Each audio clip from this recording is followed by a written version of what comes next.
For sure. 98. Getting with Shane and kind of starting to think it was cool. How many years have you had when you boardsled El Toro? I don't know. I think I boardsled El Toro? Yeah. I didn't know that. Dude. Hell yeah. Yeah, we were both coming down off some psychedelics. Some psychedelics, okay. I was still kind of like in the vibe. So we ended up at this spot and I was like, I think I could do this trick right now. And I was feeling pretty good still. Like, I was like, I got the energy. And I ended up doing it, but it was kind of a battle to get there. And by the time I got there, I was just like... I didn't know how he was doing this.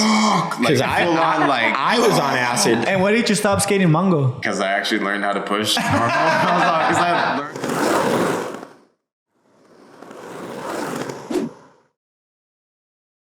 Bienvenidos a un nuevo episodio de Efecto Ollie, donde hablamos de patinetas, proyectos, anécdotas y aprendizajes. Así es, banda. Sean bienvenidos a Efecto Ollie, su podcast favorito de skate de México, el mundo y sus alrededores, ALB. El día de hoy tenemos a un invitado especial y a otro invitado especial, el señor Tommy Sandoval y Brandon O'Connor. Let's go. The boys. Oh, we get the applause. Damn, thanks for coming, everybody. Hell yeah.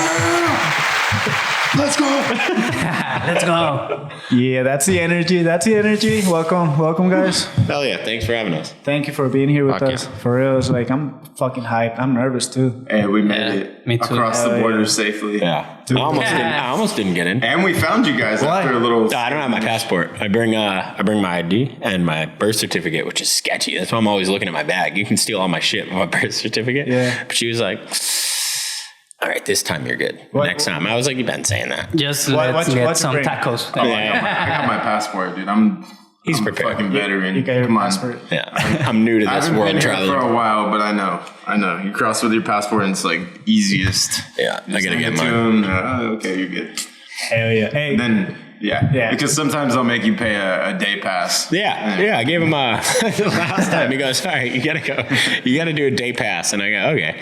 So I went in there and it was just him at his desk and me across from his desk. And he just sits there and he's like, all right. And I was like, all right, how much is it? And he's like, $20. And I was like, okay. I give him the $20. He just takes it. He goes, all right, you're good. And I was like, get the fuck out of here. I was like, that was the most blatant broad daylight robbery I've ever experienced. But fuck yeah, thanks, man. I'm going to go have fun in Mexico. So it worked out.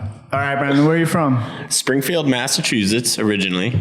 So the East Coast. And then I moved out to San Diego 7 years ago. It'll be like 7 years in November. And that's how you met this guy, right? That's how I met this fucking legend. You said through DG? Through DG, yeah. Danny Goiculea. Just hanging out with him. Just Slappy's garage shit. And then just became friends with him. I don't know. Energy is super similar. So we just kick it and always have a good time. But we never partied together. But that's probably why that's a good thing. That's why we're both still alive. I think that we probably would have died together. So shout out to that. I almost died drinking with this guy. I bet, dude. I can't wait to hear the stories. You want to hear a story? Yeah, I want a bunch right now. Definitely one I don't remember ahead of time. I just met him, right? Through, I think it was through Shane. I don't remember. Yeah, it was through Shane, right? And we went skating, and it's like, what are you guys gonna do? I'm like, I don't know. Let's go drink. Yeah. So we bought beer, alcohol. We got fucked up. I got fucked up. I don't know about this guy. This guy, like, he seemed all right. Yeah. And he's like, dude, where do we drop you off? I think it was Aaron. Aaron was with us, right? Yeah, I think I was probably living with him or working with him at the time. So I was hanging out with him a bunch. And I was like, fuck, dude, I don't remember where I live. and they're like, dude, you gotta remember, we gotta drop you off. And I'm like, it's somewhere right there. I was so fucked up. They dropped me off, but it wasn't my house. Yeah. It was somewhere else. And somehow I ended at a friend's house. Okay. So I spent the night there, and right there I knew I was in trouble with this guy. Yeah. It's gonna be a long road. Yeah. Now you're a target as far as like who's down to get fucked up down in Mexico. All right, that homie who didn't remember where he lived sounds like a good fucking candidate. It was a good night. So Guns. Yeah. You started skating what year? I think we were talking about this earlier. I'm gonna say like late 90s, like 98, 99, maybe 2000, I'd say. Well, Okay. let me think. 85, 95. All right. 98. 98 for sure. I was like skating with Shane and kind of starting to think it was cool. For sure. 98. Why did you get so good so fast? You do it. How many years have you had? Were you skating for when you boarded Little Toro? I don't know. I think I board You board sled El Toro? Yeah. I didn't know that. Dude. Hell yeah. This dude, hey, we had something to prove back then. I don't know what it was, but look. Oh, it's still showing today. Yeah, no. Back then, I think it's because I have my big brothers, and every summer before I started skating, we'd try different stuff. We'd be on bikes. We'd be like on fucking roller skates, or we'd be playing sports, just anything that would like keep us busy, but we'd all be doing it together. So like somebody would be good at it, but then like the rest of us are kind of like, oh, this is, you know, so we'd do it, but like if it catch on, then we all, you know, we're all riding bikes to the jumps. Let's go jumps. Okay, cool. But it's like, I don't know, skateboarding came around one summer and I was like, yo, this is pretty sick. But then aside from skateboarding coming around with all my brothers and everything, I think the real thing that got me attached to it was being in my parents' car and going like around town somewhere and seeing some dude like ollie up a bench and then like ollie off it. And I was like, how the fuck did he just do that? Yeah. The board stayed on his feet. He's just cruising. Then he fucking just... And I was like in the back of my parents' car just like, what the fuck was that? I want to do that. I want to do that shit. Hey, was that Cappy by any chance? No, I don't know, dude. That was so fucking random. But I could remember that being like, yo, that got me hyped to like want to do it in the first place. And then I think as the summer came around where everybody was skating, I was like, oh, so this is my chance to start skating, whatever. It's a good thing. And everybody was hyped on it for more than just a summer. So it kind of, it panned out a little bit more than that time. And Aaron was big with the skateboarding and he liked it a lot. So as I got better, I found myself hanging out with him and Shane, filming with them back and forth. And I had another friend that we'd film with. I don't know if you remember Teddy. He was that little... Teddy, yeah. He'd always take us around as well and film us. And I just remember like being around certain people like Kayshawn, Laurel, Kellen, and Chris Cappy, James and Lucas down in IB, and just so many different people that we had around San Diego, Chula Vista in specific, that weren't really like notable yet, but were just killing it on their own level. And I was like, shit, their skill kind of fucking rubbed off on me a little bit, whatever it may be. I would just like be observing, you know, like I'm like, okay, I can't do that shit, but it looks tight and I want to do that. So I'm going to work my way up to it eventually, you know? Oh, yeah. And I think, so you mean Laurel was already good when you started skate, or when you got... So Laurel, I think he was another like quick learner where he just had certain tricks that we didn't know even existed yet. Maybe like switch hard flip or nollie hard flip and different stuff like that I wasn't really doing. And they had, I feel like, more access to skate videos and all that. Meanwhile, at my house, it was like really strict. And I tried to watch a skate video at my house one time, and my like dad took it out of the VCR. It's like, nah, like you're not watching skate videos in my house. Damn, that's like, fucked up, dude. Like, well, that worked out well for him. Yeah. So very effective parenting. Yeah. But now you got Tommy guts. Well, I mean, that kind of helped push me though. Like, me and my dad like butting heads. Like, he didn't want to have me out there skateboarding, and I could see the reasons behind it later, you know, now that I can wrap my head around it. But when I was there in that moment, I was just like, fuck, all I want to do is skate. Like, I don't care where it's at, you know, like I'll skate at the skate park if I have to. I just want to skate. And I like had all these weird restrictions from me. You had to wear a helmet and fucking, you know, not that that was like a terrible thing. Right.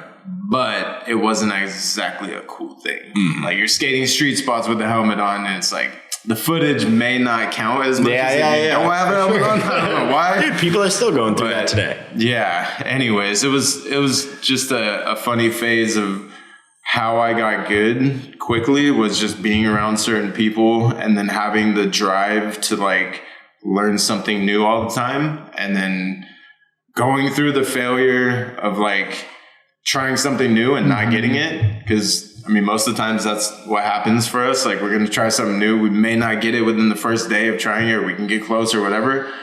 But once we do understand it, and once we start to get where our foot goes or how we what speed it is, whatever it is, all the stuff that we put together, after that, you reach the point where the comfort comes in and you're like, okay, I can kickflip this, no problem. Like, then you start your level of skateboarding.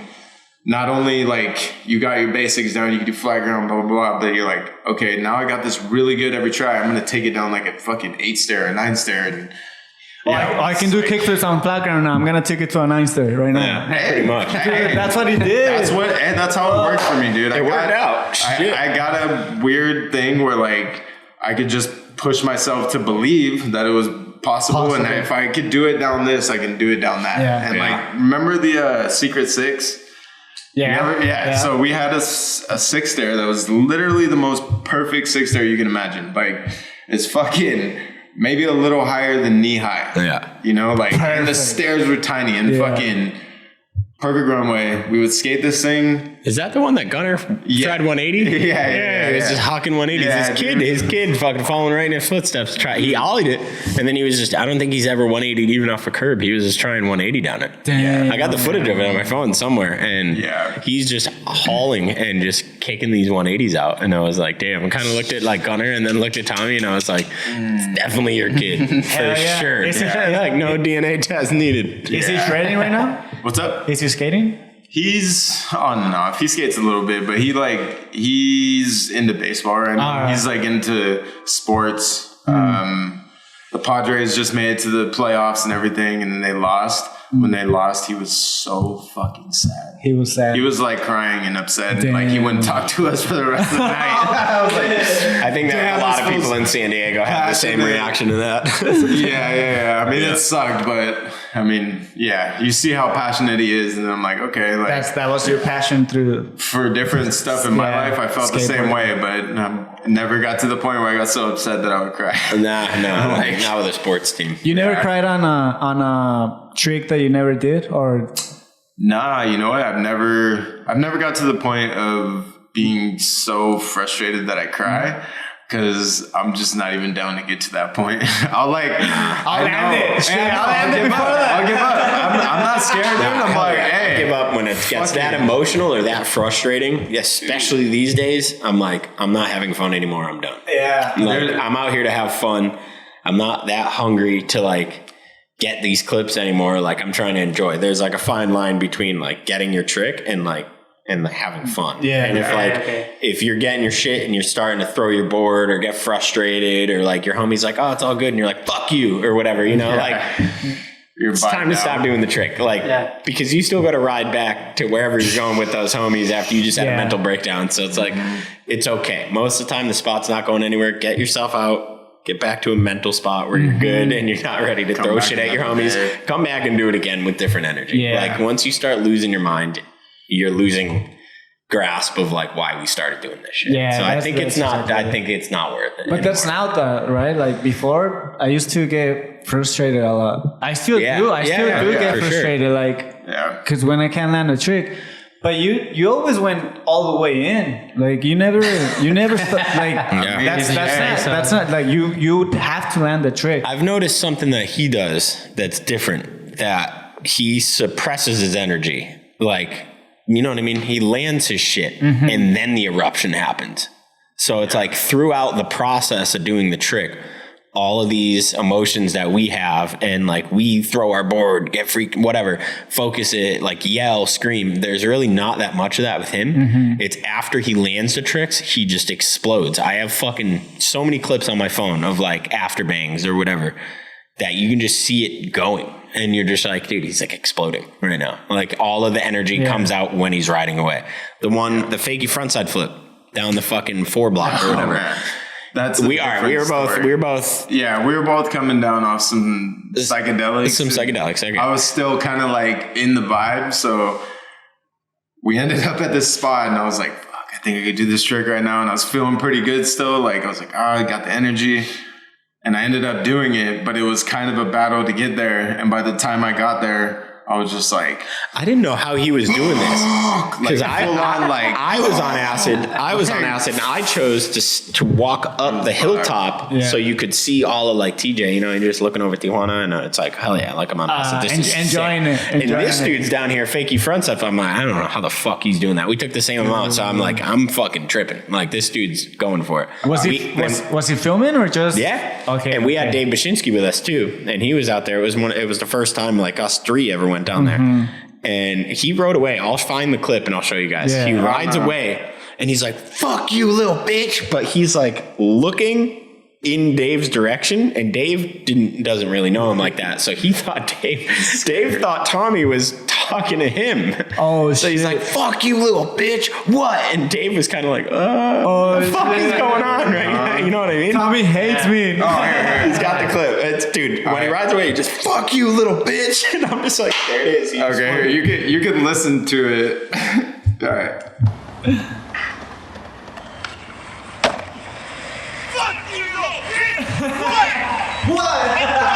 And he's like just staring at Bashinsky, dude. And like he's full eye contact. So Dave told me later, he was like, "Dude, I was kind of nervous." I was like, I don't think Tom would. I don't think he likes me, huh? I don't think he likes me. I don't think Dude's Tommy likes me. car and he just leans over, just fucks at Dave. Yeah, but that's true though. Every time you land a trick, you're like, "Fuck yeah!" I mean, it's not insane. It's not. Some people think I might be cheering for myself or something, like the like self hype that I'm like, "Fuck yeah, I'm so good" or something. But it's not like, it's not even close, dude. It's an like energy suppression for sure. It's like I go through a process where I talk to the filmer, I talk to the photographer, I may pick out somebody else that's around, and I like start using their energy, and like I'm like I'm coming for you. I'm coming for you right now. I have to like go through a process of saying certain things, little ritual thing. Like I'll roll up. I get in my mind now. I roll up 3 times, and when I roll up the 3rd time, I look over here and I'm like, all right, no bitch shit. This is the one fucking right here, 100%.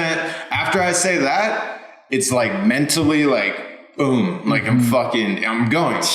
Like next time I go, if I don't go, I'm just a little bitch, and I'm like, I can't be a little bitch. I think, you know? dude, like, if I have any say ever in what you get written on your tombstone, it's definitely going to say no bitch shit in quotes. Dude. That's the fucking Tommy quote. No bitch shit. And you're like, all right. That's why I was scared to skate with this guy. That's why I was scared, because I was like, I can't be a bitch either.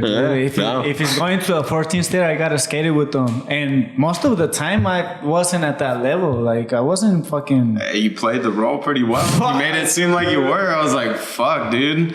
But also, you were doing a lot of stuff that I wasn't doing because you were a lot more technical. Like, I had the like heavier, bigger stuff, and then you had like the like... I was the switch guy, right? Like, yeah, you had... And the nollie fucking shove, like switch shove, like the... switch heels, like you had stuff, switch heel burials, like that's just shit that like we weren't doing, you know? And I was like, fuck, that's so cool that like you have your own little space that you specialize in, you know? Dude. I always love that about you. Like you switch Smith Brooklyn 11 back in the fucking day. That's fucked up. And he switched Barley'd it.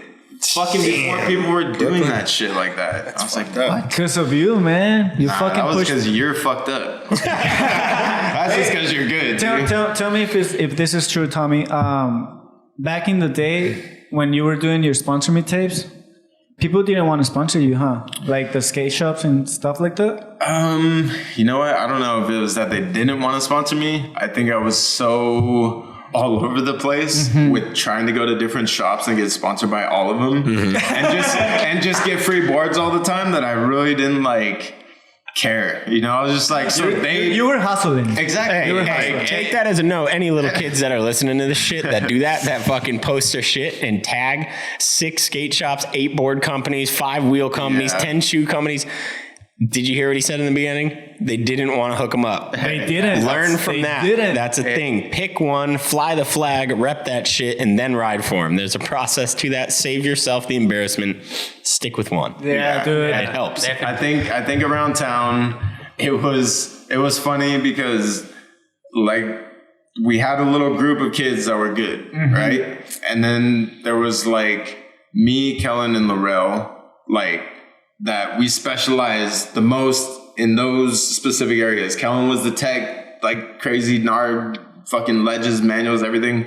Then Laurel specialized in like steezy, like just in between like tech nard and like he could still do shit. Like he skated fucking Shula 9, he skated other shit where I'm like, he can jump if he wants to, but he's more of like just, he had the finesse on it. And then there's me and Lenny. Let me not leave out Lenny. Come on. Lenny. Can't forget about Lenny. I'm sorry. And Matt, what about Matt? Was he like already... Broad, RIP, fucking, he was like on his own little thing, on his own mission, really quiet and like to himself. Like that blossomed later with Shane. Like that whole, that's when Brody really came out where everybody was like, fuck, he's like killing it a bunch, you know, because you'd always see footage of him. But before that, it was like, he was the like Grom dude, Osiris, or, you know, you see him in local videos and like he was killing it, but like, I just never made that like name, you know. He didn't want to. Like when I met him, he was like, I don't care. Like I heard a lot about that dude when I moved out here. He was so like technical on rails, like on every like. Dude, I've seen his footage. It's fucking insane. He kickflip, tail slid, big spin on the El Cajon courthouse rail, which was like a 7-stair square. Kickflip, tail, big spin. Jesus Christ, dude! You're not supposed to do that down here, that was like in '98 or something. Dude, what the fuck? He's made quite the fucking legacy because I moved out here and he's one of the first names I remember. Because when did he pass away? Does anybody remember what year? You know what? It was in my street league years. It was like probably, you know what? I don't want to say any year in specific because I don't want to be off. I feel like it was in the 2010s, maybe like early teens, possibly. Okay. So that's crazy because I moved out to San Diego in 2017 and people were still like popping, like talking about this kid, like nonstop. I heard his name so much and then I heard his name enough and I thought he was still alive. No, and then I heard that he had passed away, and I was like, okay, maybe that's I was already in Mexico, so it was like 2012, something like that. Yeah. Okay. So, dude, 5 years after he passed away, some random kid moves out from Massachusetts, and he's still a common name, and so people still talk about him. He's a legend, man. Yeah, fuck yeah. That's definitely what I gathered out of it. Homie fucking, put his miles in. So going back to it, I remember when I was skating with Drew's Urbanation. I wasn't sponsored. I was sponsored by him. Jesus. I was trying to get sponsored too. Like I was trying to hustle.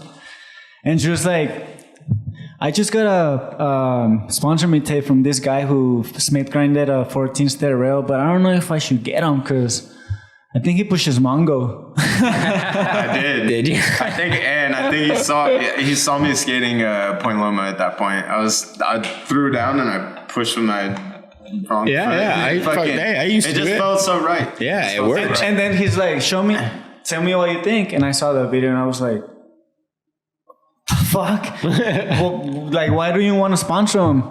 Pokey was the only rider at the time, remember? And Pokey was trying to hook me up. He was like this Mexican dude. Yeah. He was trying to hook it up for me because like we click being Mexicans and shit. Yeah.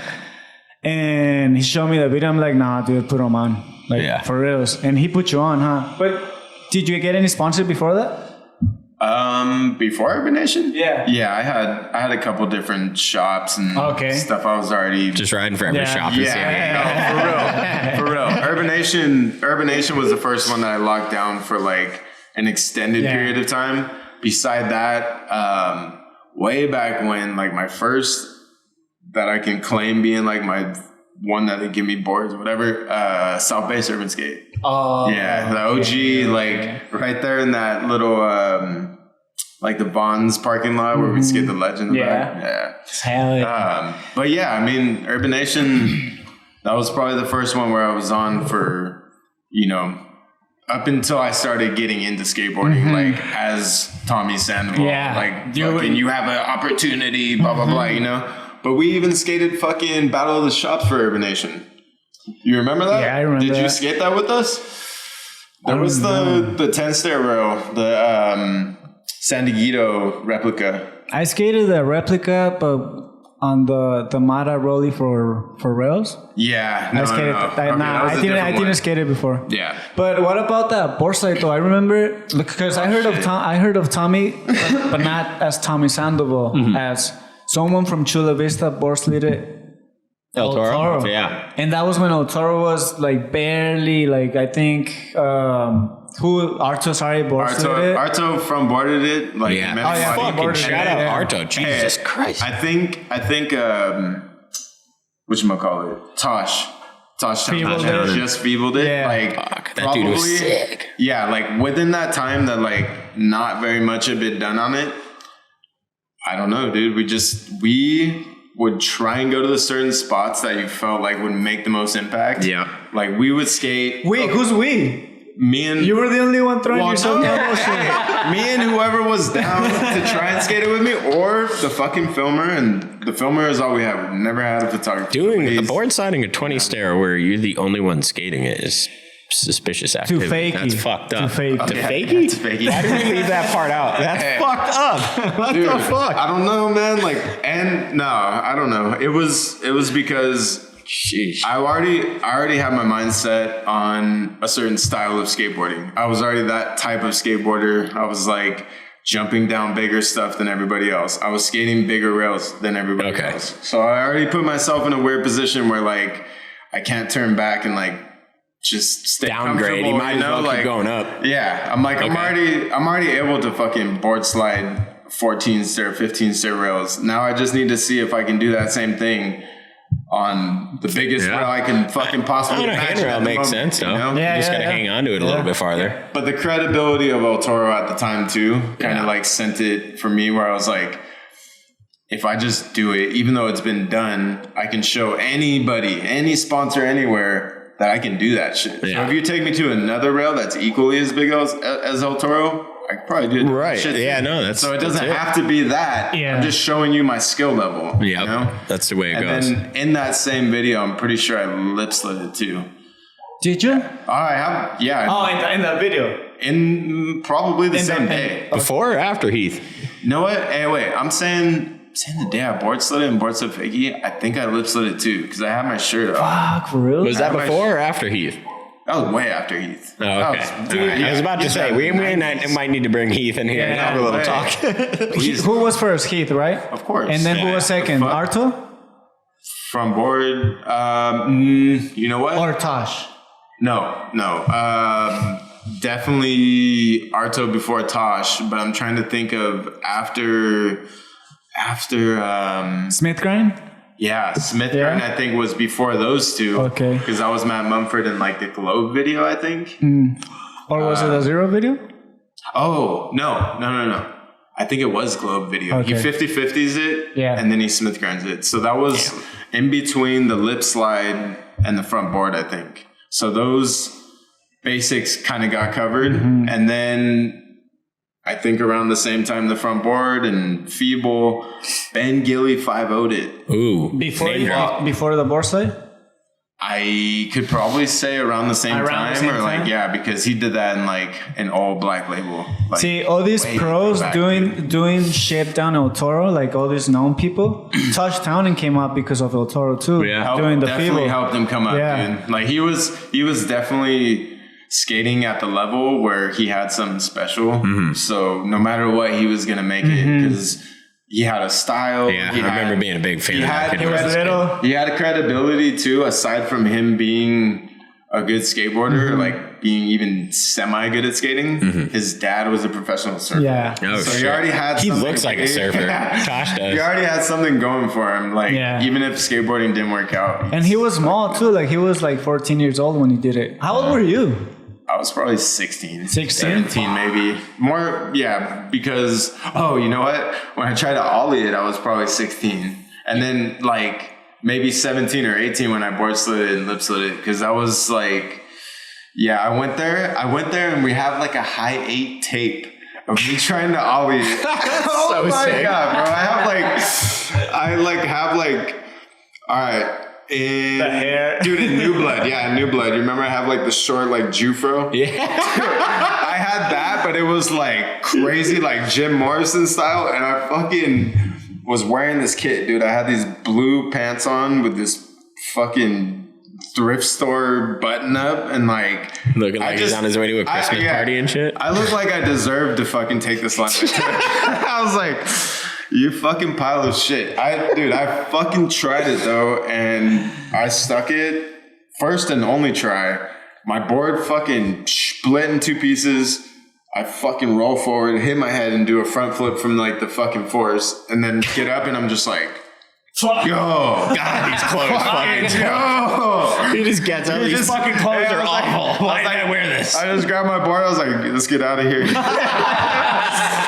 Back to the thrift store. Yeah, that shit was crazy. Try another outfit. The Afro saved you, though. Probably a little bit. Because he hit his head. For sure. That's the thing. Yeah, I get up and I'm like, oh, fuck. And then my board's just fucking yard sale. Jesus Christ. Why did you try to ollie it, though? Because it was one of those, another thing to prove like that I can handle shit, dude. I'm like, you want somebody that can ollie something big? El Toro's big as fuck. And fucking Don Nuge. Yeah, I think he probably had just done it too. So like within that same time, like fucking, it's still a thing. Yeah. Like if you still ollie it, you still ollied fucking El Toro, no matter what. Like that's the funny thing about that spot though, is like a lot of people have tried it. I know, but also even the people that made it, like for that time when it was El Toro, like you had such a credibility after that. Like you're like, oh, you 5-0'd El Toro, even though it had been done, you still 5-0'd it. That's fucking crazy, dude. I had a homie from back in I think he was from New Hampshire, like New Hampshire, Massachusetts line. He tried switch frontside flip. Switch frontside flip. This kid called his nickname was Token. But he's switch frontside flip? Switch frontside flip. There's footage on YouTube of him trying switch frontside flip. He like caught it. It was there. And he threw it away. But like anytime there was, because contests back home where pretty much everybody went there for like the surrounding states. So that's where all the heavy hitters were. And I just, every time he was there with, somebody on the microphone would fucking say it. Like, this fucking Token tried to switch frontside flip El Toro. And I would just always look over like, you did try that. That's fucked even up. By trying it, you're like, people hear about that shit. Like, that's what I'm saying. Like, they fucking knew, like everybody knew. Did you try to ollie it again? Nah. Never? I call it quits on that. Because you had already come up, so you're like, there's no point of doing another ollie. Yeah, at that point, fucking, there's no use in going back to ollie that when there's a point when people stop caring, and I reached a point where I was already doing enough stuff that didn't matter anymore. Yeah. That I could already go ollie some other shit and people would be impressed by that ollie and not have to worry about that shit. So... save myself. You had the right mindset, though. Right mindset. Like, just show that you can do it on big shit. Yeah. And it's like, put me in the van. I'll do it down other big shit. Isn't that the fucking idea of getting sponsored in the first place? You're trying to show them what you can do. So then when you do end up somewhere that, like, you're putting it to the test, a lot of people have lost touch of that over the years. I feel like that's why you're still in the game, because you're gnarly, but you're smart too about it. Like, fuck, dude. Try to be. I get smoked still. Still getting smoked, dude. Fuck. Even if I try to be smart, I'm still getting fucked up. But that's what it is. That's skating. I remember skating with you once, and you had the zero tattoo even before you got on zero. Oh yeah, damn, that was before. Yeah. Oh, dude, I did everything before I got on shit. I was like, I don't care, I'm down. Fuck yeah. Even if I don't get on, I was like, all right, that tattoo aged well. Later. That usually. All right, so we had a thing. Years ago. At the skate shop that I rode for, Theory Skate Shop, there was a couple dudes that got Theory tattoos, and it was always bad juju. Something would happen. They would get kicked off, or like they would do something dumb, whatever it was. It was bad juju. In his case, it worked out. He's still on zero. All these years later. That could have gone either way. I was like, hey, you get that tatted, and then you get ditrying tatted, and then once people see ditrying on your chest, they're like, the fuck's wrong with this guy? Dude, I remember that. Like you said, kids right now are just tagging brands, but he got the tattoo. That compromise with the brand, that's that's the ultimate tag. The objective. Yeah, that's a manifesting at its fucking best. It's manifesting. A lot of kids just want the hookup, man. That's all they want. I owned a wax company for a little while. It was mellow, just like small shit, but like. Kids would come out of nowhere, hitting me up, just being like, "Can I ride for you?" And I'm like, "Have you ever had the wax? Have you ever done anything? Do I know you? Do like, you know what I mean?" And it was just like weird. It just seeing it being a wax company is the reason I say that is because imagine the board companies and the skate shops and the whatever other companies that are just getting this overflood of kids just trying to get free shit. Like, but it's like, dude, that's not what makes skateboarding cool. Like, being a part of something where you feel like you're family fucking, or you feel like these are just a van of your best friends, like whatever. That's what makes this shit sick. Riding for a big brand doesn't mean shit, because if you get in the van and your energy is off and you're random and weird and you don't get along with them and you feel like you're kind of more on like a work trip than you are like a skate trip, you fucking picked the wrong company. So you tattoo that shit on yourself and know you're about the life before you hit them up, because then it's like, that's how you're going to feel like you fit in. This weird, just like rolling the dice and hoping whatever pops up, any number, is a silly way to go about it. Like, it's not, you're not going to have a good time. Yep. Are you the oldest skater on Zero now? Like, are you the ultimate OG that's been on Zero for the longest? Considering like, obviously you can't top the boss. I guess, I would be probably the one, because nobody else has been on that long. I mean, Zero. I came on right after Garrett Hill, and that was like the New Blood era was fucking. That was the new, the new face of Zero from like after Dying to Live, and Dying to Live was like the ultimate fucking proving ground of skateboarding for like that level. You know, like everything they did in that fucking video, if you wanted to be on that team, you had to be fucked. So like, I don't know, dude. I just felt like they put out a fucking ad for New Blood that said like, oh, fucking recruiting now or whatever. And it's like all sick. Like, I think I saw it on the fucking website or some shit. And I was just like, what the fuck? They're fucking picking up skateboarders right now, dude. Like, he's just got the golden ticket to Willy Wonka's chocolate factory. That would be crazy. Yeah, that would be crazy if I fucking ended up on there, right? But it actually took a lot more than just imagining that like I would end up there and fucking it would be all good. Like, the tattoo didn't even come into play till down the line, when it was kind of more of a realistic thing. Like, it wasn't like I got the tattoo and it was nowhere in sight that it was gonna happen. It was like, I actually tried to get sponsored by like Foundation and Toy Machine before Zero, just because they were closer. The Tamieto factory was downtown. And I was like, yo, fucking, I'll try and get sponsored by them first, because they had Leo, they had Matt Allen, they had Angel Ramirez, all these like younger heads that were all fucking killing it, you know? And I was like, I could do that. I could fucking jump down shit like that. I could be that guy, but I didn't look like that kid. I didn't have a look to me that fit anything that they wanted, you know, like I didn't have the tight pants yet. Right.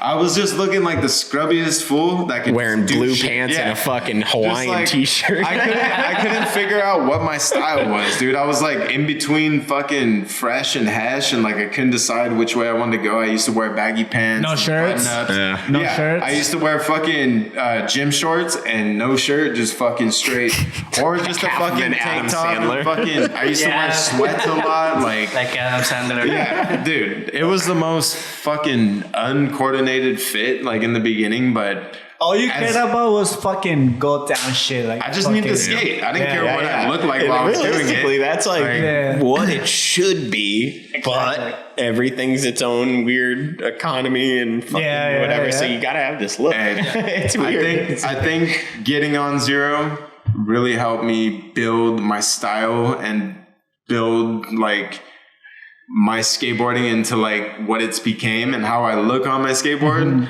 Because before, you can see little hints of like what was gonna be at some point in time, but like if I never reached a level that I thought I was gonna be able to fucking go, you know, make it, I never would have fucking took that shit serious, because I would have been like, oh, like my other homie can do that, this homie can do that, and I kind of like could have just stayed in that comfort zone. But like, I think seeing all the shit that we saw in Dying to Live, and then like knowing that I'm like right on that level of like, all I gotta do is push it a little bit farther and learn like to not give a fuck that much more, and like maybe sack it, maybe fuck it. Maybe I'm like, you know, like I'm gonna have to take a couple fucking hard slams that are gonna be tough, but like, hey, if I didn't take those slams and I didn't learn that like you can't fuck around on big shit, then you know, like, I'd be in a different place. So I remember you told me once that Jamie Thomas made you wear shirts.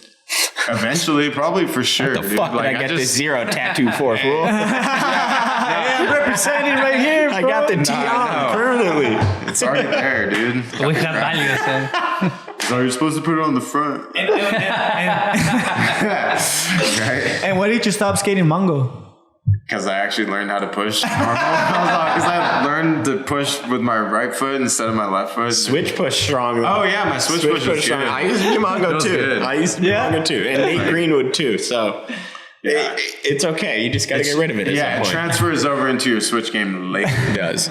But anyways, we're good now. I'm just picturing. I can't wait. I didn't want you to push mongo for the whole day we're down here, just so I can't even do it anymore. Holy shit! It's so gnarly, dude. It's so hard to do. It's fucking weird now to like push mongo. Like my board will go that way. The dude that owns the skate shop that I rode for, there was an indoor skate park, and he owned that too. And he told me to stop because nobody was taking my tricks seriously. It was something along those lines, and he was just like, just do this. And I wanted to get on that team so bad, so I was just listening to homie. And he just said, just push regular for like a week, you'll get used to it. And I was like, all right, word. So I just did that throughout the whole skate park, my driveway, down my street, all that shit, and it just worked. And then pushing mongo, I would only use if I needed to really like cook at something, like if I needed to go fast, because I still wasn't comfortable enough pushing regular to where I could get speed doing it.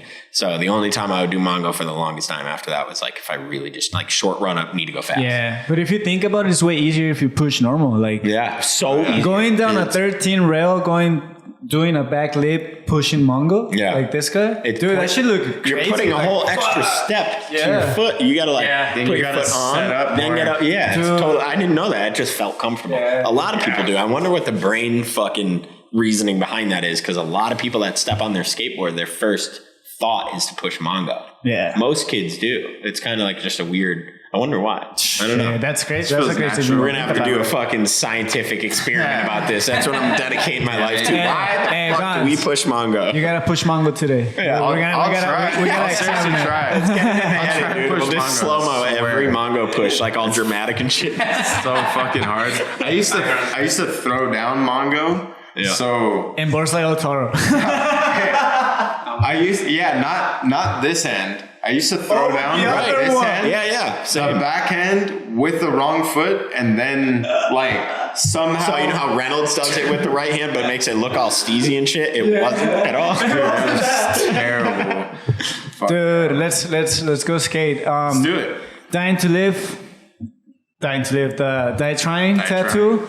I remember when you got that shit, and I was like, this was gnarly. Yeah, that was retarded. Like, what the fuck? And everybody... it works, and that was a good thing, because Legend was born right there. It works. It goes with his... Yeah, Tommy Sandoval, Die Trying. Yeah, it happens. Isn't that life? Isn't that life, though? Come on. Isn't that life? I guess it turned into a thing, because my skateboarding reflected that like, mantra, whatever you want to call it, like...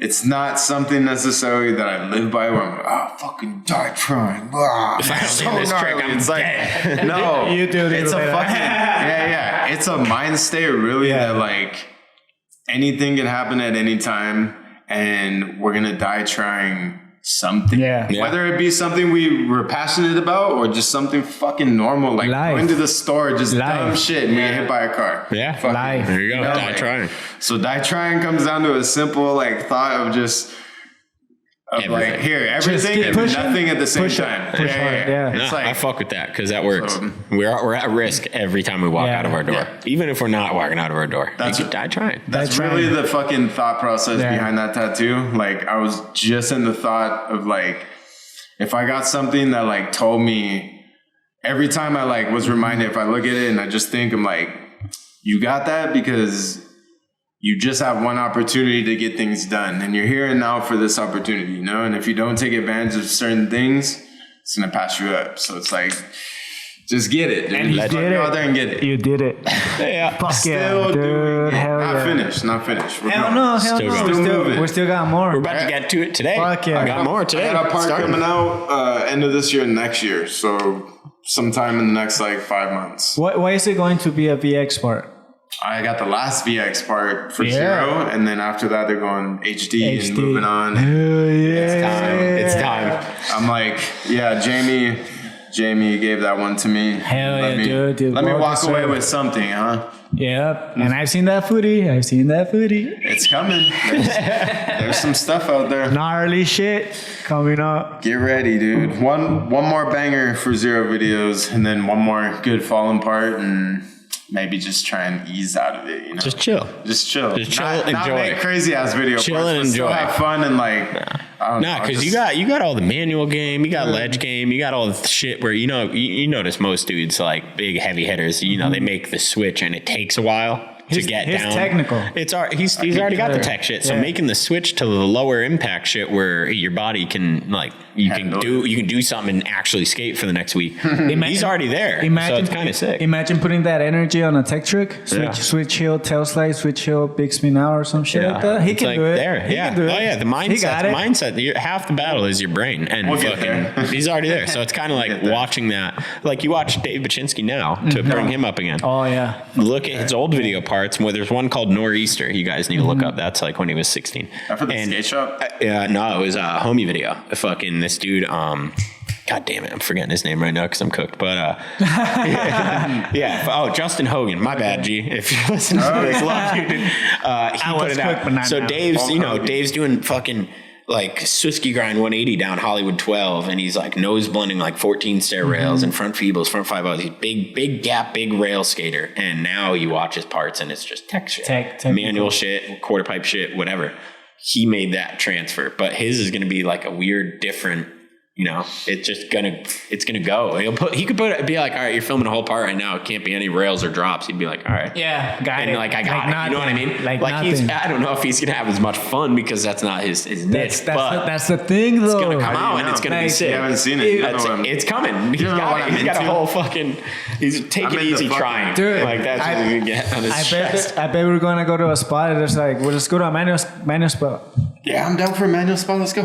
See? And then there's gonna be and then there's gonna be a roof cap right there, and he's like, oh, let me try the front side. Yeah, if it's in front of his face, he's doing it. But if it's not there, it's good. It's kind of sick. Hey, if I'm in the mood, whatever happens. Hey, thank you guys. Thank you, Brandon. Thank you, Tommy Guns. Thank you. Fuck yeah, dude. Let's go, my G. Dude, let's go skate. Let's go skate. Let's go. Bring it. Despídete. So bad. Sí, pues muchas gracias, banda, a todos los que llegaron hasta aquí. La neta, lo que estaba pidiendo toda la raza, ¿no, güey? Aquí lo tenemos. Machín, gracias por llegar hasta este punto y nos vemos en un siguiente episodio. Recuerden que los campeones no son drogas. Yeah. Se armó. Se armó. Para los que decían que no.